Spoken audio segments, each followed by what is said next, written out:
Lembranças dolorosas, lembranças de grandes arrependimentos, lembranças de magoar os outros e ser magoado, lembranças de ser abandonado. Somente aqueles com tais lembranças enterradas em seus corações podem se tornar mais fortes, mais apaixonados e emocionalmente flexíveis, e apenas esses podem alcançar a felicidade.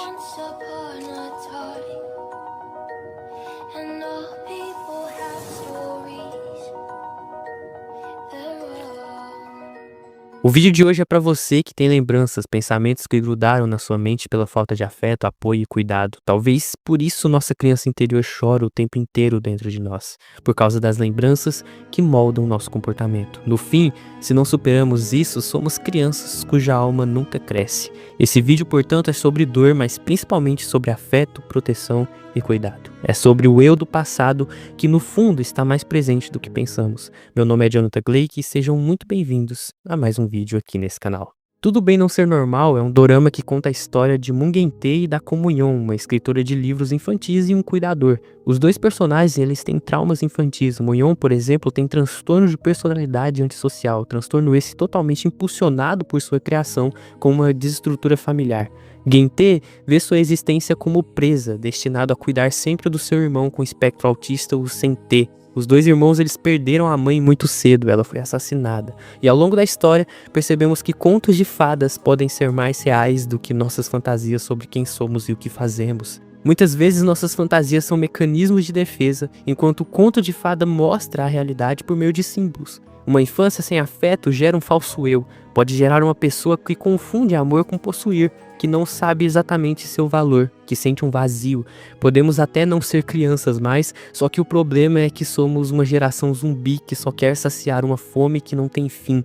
Devido à desestrutura familiar, não sabemos o que realmente é o amor e apenas usamos pessoas para saciar nosso ego. Foi isso que eu pude aprender, dentre várias coisas, com a série Tudo Bem Não Ser Normal. Mun-yeon, por exemplo, é uma pessoa com um forte senso de grandeza. Tudo que ela acha bonito, ela quer, é sempre algo retentivo, sem se importar se é do outro ou não. No fundo, isso é fruto de uma criança que não se sentiu adequadamente amada ou cuidada na infância. É que, com tijolos de ressentimento, ela criou um muro de orgulho e autossuficiência, em torno de si mesma, sabe? Talvez por trás de toda pessoa egóica ou com comportamentos narcisistas, exista uma criança que quer sentir o calor de um afeto verdadeiro, afeto esse que um dia teve ou nunca nem sequer sentiu. Segundo a autora do livro Sobrevivência Emocional, Rosa Cooker, toda vez que um filho sente que não tem valor para os pais, sente-se envergonhado e inferiorizado, e que o eu só se ama e se respeita quando se percebe amado por outra pessoa. E por outro lado, o eu se odeia quando se sente rejeitado e deixado de lado. Somos esses seres aí, que buscam validação existencial no olhar do outro, como crianças que ficam felizes por receber atenção. Essa criança não te abandonou e talvez ela quer que você reconheça que o amor é uma grande força motora em nosso crescimento. Quando olhamos para o outro, não devemos só nos enxergar nesse outro, mas amá-lo.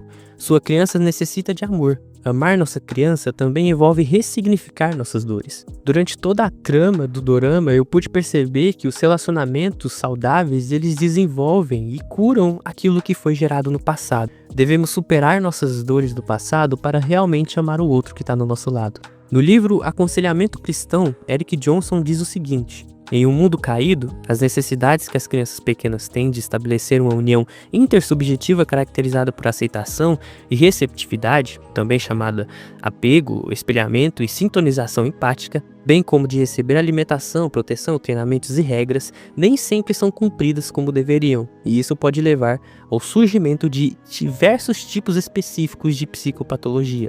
Muito provavelmente, o maior sofrimento do mundo é causado por maus tratos e negligência física, emocional e espiritual das crianças, em virtude da forma com que isso molda seu desenvolvimento. Esse tipo de tratamento abusivo transmite significado que ativa emoções, fazendo com que as crianças pensem que lhes falta a bondade segundo a ordem da criação e, até certo ponto, anulando a orientação, geralmente positiva, da vida humana, conforme foi criada. Além disso, as experiências sociais negativas repetidas e seu significado têm grande probabilidade de ser internalizadas, esculpindo o cérebro e a alma em desenvolvimento da criança. e possivelmente produzindo déficits biopsicossociais de longo prazo, como memória dolorosa, pensamentos e crenças tendenciosos, negativos, intensos, esquemas emocionais mal adaptativos, emoções inapropriadas, um crítico ou um sabotador interno e outras partes dissociadas das representações de si e de outros, interpretações defensivas, deficiência de apego e habilidades sociais precárias. Eric Johnson está aqui ressaltando apenas um pedacinho do que a má criação pode gerar em uma criança. Ele está ressaltando que crianças que cresceram em ambientes familiares desestruturados podem ter diversos tipos de problemas futuros. Necessitamos então recordar as palavras de nosso Senhor Jesus Cristo. Mais bem-aventurado é dar do que receber. É necessário entregar amor, o afeto. Vemos isso com os personagens. Eles vão se desenvolvendo e quebrando mecanismos de defesa à medida que vão experimentando os afetos um do outro. Ambos os protagonistas, como Yon e Mungente, eles queriam ser amados, mas eles não sabiam amar. Foram aprendendo com o tempo. Foram aprendendo que o amor ele se torna presente até no simples ato de fazer uma comida, de jantar em família, de abrir espaço para mais uma adoção. Se o eu gosta de si quando gosta dele, então não precisamos mais de mecanismos de defesa. Segundo C.S. Lewis, em Cristianismo Puro e Simples, o mau estado do material psicológico não é um pecado, mas sim uma doença. Não é motivo para arrependimento, mas para cura.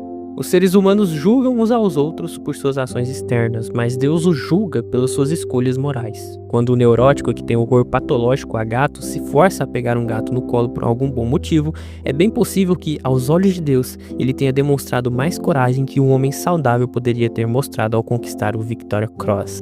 O inverso é igualmente verdadeiro. Alguns de nós que parecemos bastante gentis podem, na verdade, ter dado tão pouco valor a uma boa hereditariedade e uma boa criação que acabam sendo piores do que aqueles a quem chamamos de monstros. Muyon precisou enfrentar os seus traumas do passado para conviver bem com Sente, e o Sente precisou enfrentar os seus traumas do passado para conviver bem com Muyon. É isso que eu chamo de cura social. Quando temos um ambiente saudável, relacionamentos saudáveis, eles vão necessariamente nos impulsionar para a cura. Mas quando temos ambientes desestruturados e relacionamentos que não são saudáveis e sim tóxicos, eles vão nos impulsionar a criar mais feridas dentro de nós. E parando para refletir sobre o passado, uma coisa que fica clara em nossas vidas é que todos os pais não são totalmente suficientes e nem sequer perfeitos. Eles são falhos e pecadores, assim como também somos. Reconhecer isso é um grande passo para o nosso amadurecimento. Reconhecer que nossos pais não são perfeitos e que eles nunca vão ser, necessariamente te causa amadurecimento. Às vezes nos chocamos quando percebemos que nossos pais são pecadores, mas isso é necessário. Não estou dizendo para voltarmos ao ambiente tóxico ao qual vivemos se você vivia em um ambiente tóxico. Não é isso que eu estou falando. É que muitas vezes a gente não reconhece os atos sacrificiais dos nossos pais, como é o caso do protagonista que tinha uma visão distorcida do amor de sua mãe por ele. O que eu estou querendo dizer é que eles são falhos, e é necessário reconhecer isso. Pais não são perfeitos, pais nunca vão ser perfeitos. É necessário cortar a coleira e enxergar novas perspectivas de vivência. Pensar no outro quebra nossas barreiras emocionais, permitindo assim um desenvolvimento psicológico. O amor, portanto, é uma ação que permite o seu desenvolvimento mental e espiritual. Eu tô falando isso pra vocês porque não devemos nos vitimizar o tempo todo e empurrar todos os nossos problemas em cima dos nossos pais como se fosse tudo culpa deles. Claro, isso em uma relação saudável. Haverá, sim, que há um reconhecimento de que muitas coisas que sofremos no passado, agora temos a responsabilidade de resolver por si mesmos. Porque temos a responsabilidade e a autenticidade sobre as nossas vidas. Então já foi falado que os personagens eles vão se transformando ao longo da história ao experimentarem o afeto, vivenciam seus traumas e angústias, mas juntos vão amadurecendo mutuamente. Portanto, a solidão nem sempre é o melhor caminho. Quantas pessoas não tiveram seus corações partidos em decorrência disso e se isolam e generalizam a sua dor para todas as pessoas? Um exemplo disso é aquela comunidade muito famosa na internet chamada Red Pill. São basicamente homens que tiveram uma decepção amorosa e agora generalizam isso como um todo. Para eles, por exemplo, todas as mulheres são iguais, como se o ser humano fosse um robô sem subjetividade. Eles vão cada vez caindo nesse limbo, cada vez mais criando relações superficiais, gerando assim uma comunidade de homens amargurados. Isso é só um exemplo, mas existem vários por aí. Exemplos esses que tornam as pessoas cegas e egóicas, como por exemplo o feminismo, o comunismo. Temos, portanto, a impressão de que família é uma coisa chata que tira a sua autonomia e que se relacionar é um fracasso. Quando, na verdade, família é definida pelos afetos que proporcionam cuidado. Família é sempre proporcionar atos de vida. Os adultos acolhem os filhotes. Essa é a base da sobrevivência. O amor que temos pelo outro não pode ser definido pelo que ele produz, mas sim por sua alma. Uma mãe sempre amará o seu filho, mesmo que ele não faça nada. E você nunca vai ver uma mãe saudável descartando um bebê simplesmente porque ele não faz nada. A família saudável proporciona o cuidado. Família deve sempre ser composta por pessoas capazes de quebrar os seus traumas vividos para não repeti-los dentro de casa. Não podemos ser uma criança cuja alma não evolui. A condição humana é se relacionar. As pessoas ficam juntas porque são fracas, necessitamos um do outro. Se um dia quisermos parar de brigar e fazer uma família saudável, se relacionar com o outro de forma saudável, devemos recuperar nossos rostos roubados. O verdadeiro amor é a entrega, mesmo que sem receber nada em troca. Esse é o amor de Deus, que só é sentido por nós quando amamos sem receber nada, quando perdoamos aqueles que nos fizeram mal, quando amamos aqueles que nos rejeitam. Esse é o amor de um pai ou de um irmão mais velho. Não estou falando para voltar a ambientes tóxicos, estou falando para aprender a sentir o afeto. As relações, portanto, moldam quem somos. Uma relação de amor não tem nenhum tipo de abuso, pelo contrário, tem respeito e apoio. E no final, a princesa sempre fica com o príncipe, não importa o feitiço da bruxa, ela sempre tem poder para reverter isso. Princesas têm poderes, porque um dia tiveram lembranças, perceberam quem um dia foram e quem havia se tornado. E você também tem esse poder de tirar esse falso eu. Eu tenho dó da geração atual. Preferem uma tela do que criar relações verdadeiras, afinal, se relacionar no fundo dói. Se relacionar com o outro necessariamente vai te confrontar. Muitos serão eternamente crianças, que apenas buscam se satisfazer. Muitos serão eternamente ignorantes, que não percebem o ciclo vicioso que carregam dentro de sua casa. Muitas vezes não querem reconhecer que eles estão gerando traumas nos seus filhos, nas suas filhas. Muitos serão apenas crianças que não quebraram o ciclo da agressão familiar. Devemos reconhecer que em Cristo o passado não tem poder. Ele nos traz a responsabilidade de fazer tudo novo, a responsabilidade de mudar em relação ao outro, de criar um ambiente saudável com crianças saudáveis. Tudo isso por meio de sua dor, pois Cristo foi glorificado pelas suas circunstâncias.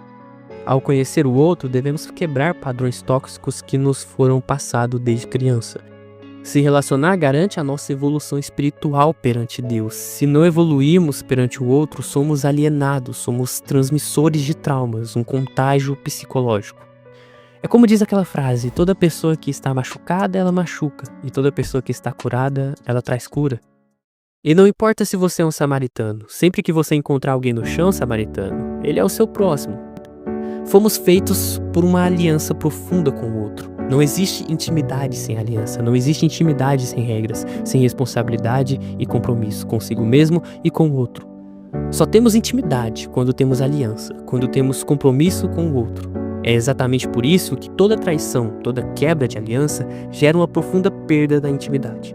Além da responsabilidade e compromisso, a intimidade está ligada com a confiança também. Ao passo também que não podemos ser dependentes emocionais do outro e sim dependentes de Deus. Nos voltamos para Deus e somos transformados, fechando as feridas emocionais, garantindo assim um jeito saudável de se relacionar com o outro. Os contos de fada, no fim, contam as nossas histórias. Histórias que tiveram suas bruxas e maldições, mas que também tiveram um final feliz.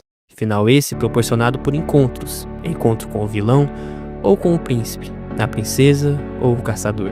Cada encontro proporcionou uma visão, uma vivência. E agora sabemos qual é o melhor encontro, o melhor ambiente e a melhor vida. O encontro com o outro permite essa mudança. A vida é feita de encontros, e essa é a cura social. Só que tem um porém. Para se encontrar verdadeiramente com o outro, antes é necessário se encontrar consigo mesmo. É necessário coragem para ser bom. Pessoas fracas são egoístas. Pessoas fracas só pensam em si, pois não suportam nem a si mesmo. Vai suportar o outro como? Pessoas fortes suportam a si mesmo e o outro. Os fortes são os bons. Por isso é necessário coragem. É necessário enfrentar aquilo que te machuca e machuca o teu próximo. Amar a Deus acima de todas as coisas e o próximo como a ti mesmo. Esses são os mandamentos. E se você não segue, você provavelmente está criando um ciclo familiar totalmente desestruturado. Os encontros que temos com o outro na vida permite que a gente se cure ou que a gente simplesmente abra mais feridas no outro e em nós mesmos. Tudo Bem Não Ser Normal é esse dorama que vai mostrar o processo de cura social, o processo em que vemos o outro e para estar junto com o outro, reconhecendo nossas fraquezas, melhoramos e possibilitamos a vivência saudável. A vida é magnífica ao percebermos que somos feitos de encontros e que no fim a princesa, ao encontrar o príncipe, ela se desenvolve, ela cria coragem e o príncipe também se desenvolve e cria coragem para salvar a princesa. Talvez o final feliz só é proporcionado pelo tipo de encontro que você está tendo, ou pelo tipo de esforço que você está tendo para permitir com que esse encontro dure. É quando olhamos para Cristo, é quando percebemos que Cristo veio ao nosso encontro, é quando percebemos que Ele foi traído, Ele foi abandonado, mas que mesmo assim permitiu a nossa cura, permitiu sermos salvos. Ele é quem pagou o pior preço por isso. E com Ele, o passado não tem mais poder. E com Ele aprendemos como tratar o outro. Com Ele aprendemos como encontrar o outro e permanecer